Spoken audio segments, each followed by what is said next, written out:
Hey everyone, Wolf Lord Rho here. Today we're discussing the homeworld of the Death Guard, the reality of the Plague Planet.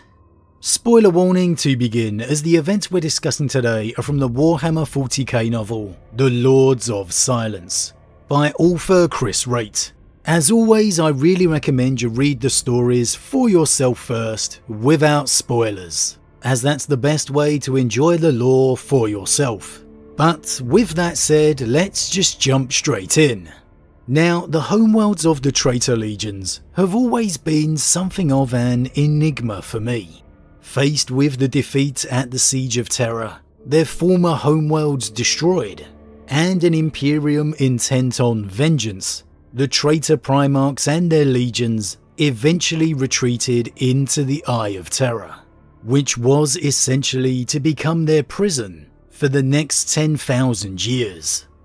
Within the Eye, Horus's former alliance fell into ruin as the Traitor Legions turned against each other. Their Primarchs were drawn away into their patron's great game, and new homeworlds were founded, for some of the legions at least, the demon worlds of the Traitor Legions. Their names invoke intrigue, mystery, and dread all in equal measure. Magnus's Planet of the Sorcerers, Perturabo's Medringard, the Plague Planet of Mortarion. However, for all the infamy of these names, we've very rarely ever come across real first-hand information or sightings of them. Everything we know mostly left to legend or rumour. However, once in a while, we're treated to some fantastic lore revelations. I still remember the sheer exhilaration I felt when we got a glimpse of Medringard itself, back during Uriel Ventress's banishment from the Ultramarines chapter. And this was many years ago now, in the novel Dead Sky Black Sun by Graham McNeill. Long before the days of Primarchs returned and walking around the galaxy once again, when the Primarchs were really still these figures of myth. So I cannot describe to you my excitement at seeing a Traitor Legion homeworld. The thought that somewhere on this very world there was a Primarch, a living, breathing Primarch. I know it's probably impossible to understand the gravity of it unless you've been a fan of the lore for a long time, since really the days of 2nd edition, but it just helps to reinforce the legend the mere names of these worlds once had.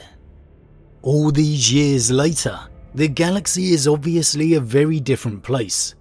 Cadia has fallen, unleashing the tides of chaos. The Cicatrix Maledictum has cleaved the Imperium in two. Rabute Guilliman has returned and leads the Imperium as Lord Commander. And the Traitor Primarchs once more lead their legions across the stars.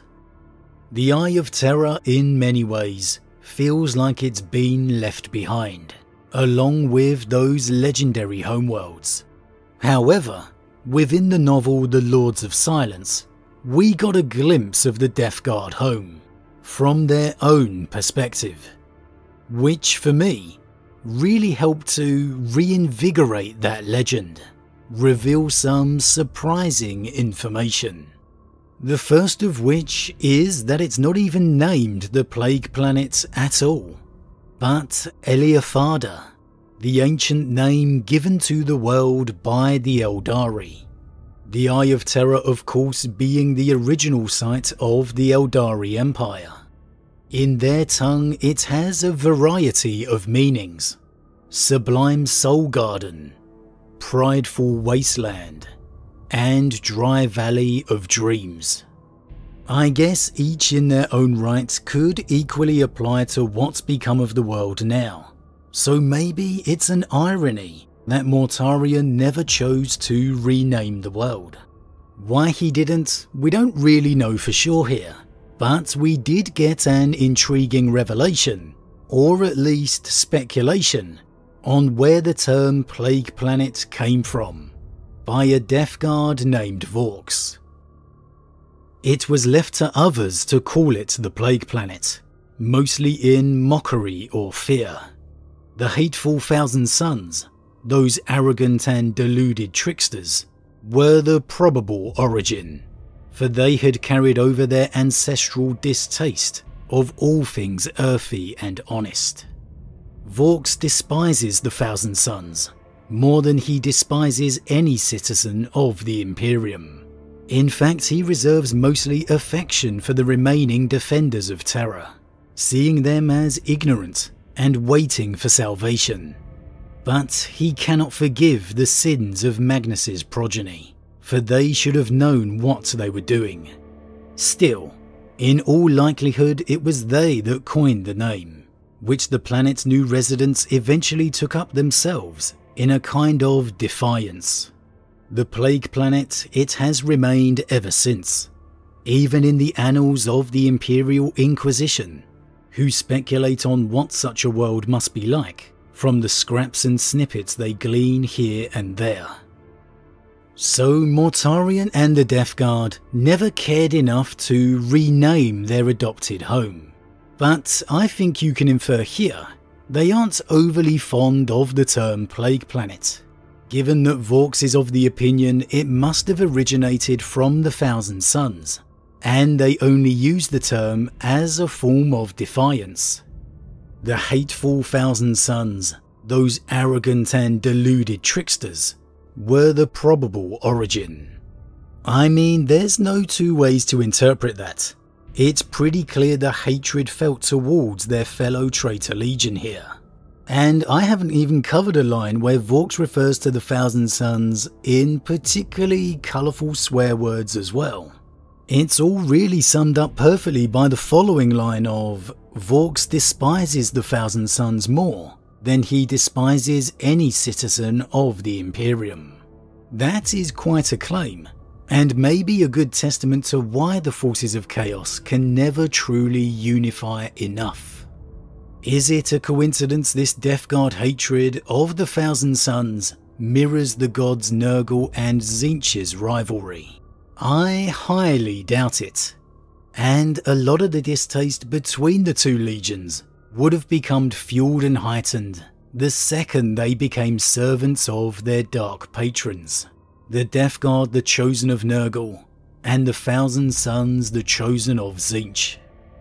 But still, at the end of the day, it's clear even the Death Guard themselves don't really know where the term Plague Planet came from. And regardless of the name, whether the coined Plague Planet or the true Eliafarda, Vorks is in no doubt of the paradise that the Primarch has constructed here. Or perhaps cultivated may be the more appropriate word. Of all the worlds in the galaxy to die for, of which Vorks admits Terra is one, Eliafarda is surely another. And again here, we get some interesting revelations on the world. The entire planet is covered in a thick, dense layer of cloud that apparently is entirely artificial in its creation, created purposefully on the orders of Mortarion himself, to hide the surface of his world from the rest of the Eye of Terror. A never-ending eternal stream of demon forges ensure the cloud cover remains forever. And it's actually so toxic, only Death Guard craft are capable of traversing through the clouds from atmosphere to surface to boot, basically eliminating the prospect of the Death Guard ever having to worry about a planetary invasion. Not that I think any traitor legion would be crazy enough to attempt one. And beneath that cloud, we got a rare brief glimpse of just what the Death Guard home is like. Over 10,000 years, the pinnacles have pushed higher and steeper, crowding up against one another until the entire planet's crust resembles a giant porcupine skin, the valleys growing with vivid green fire, the peaks as black as the souls of their creators. Every inch of ground below is riddled with the tunnels of an immeasurably vast army, now a variety of subspecies steadily ground down and remade into the image of beasts. They drudge in the toxin-thick chasms, hauling raw materials for the new spires of filth, sustained only by remorseless faith and the raw flesh of their own dead. They suck in spore-rich air, making their mutations gradually more flamboyant, and tread the old roads with packs on their misshapen backs. As the galaxy ages, those tracks have been worn away ever deeper, driving further into the crust of the world, even as the cliffs above them pile higher. Atop each of those cliffs stand great fortresses, the least of them a rival for the greatest fastnesses of the Imperium. Green aurora flicker across parapets of black iron, briefly exposing the steep angled profile of great artillery ranks. Demon engines prowl the ramparts, their exhausts gouting black slurry. Immense shroud creatures swim in the sulphurous heavens, trailing long cloaks riddled with mould. I couldn't help but briefly think of the peaks of Barbarous, the original homeworld Mortarion found himself upon.